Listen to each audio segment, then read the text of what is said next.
Hey there, Scentos here. Let's make a real working lantern with a clean peanut butter jar and a paper bowl, parchment paper size to fit, mine is 9 by 9 inches, scissors, a glue stick, a hot glue gun, be sure to ask for help, some string or rope, Velcro dots, an LED tea candle, Scentos scented markers, and coffee filters. Phew! Okay, to start, color in your bowl, and then have a supervisor help you poke some holes in it. Then take your string and thread it through the holes and tie a knot on the other side. There's your handle for your lantern. Next, grab your coffee filters and color and decorate them however you like. You can really do whatever colors you want. Then, cut it up into pieces. Once you're done collecting all your little bits, let's start gluing them down to the parchment paper. This goes inside the lantern, so when the light shines through it, it looks like stained glass. So cool. Now, let's finish up the lantern. Put one half of the Velcro dot on the inside of the lid and the other half on the underside of the LED light.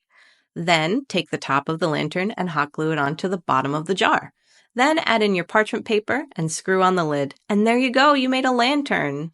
Not only is it useful and super pretty, it's made out of a recycled peanut butter jar. Reduce, reuse, recycle, and have fun with Scentos. Give it a try and we'll see you again soon.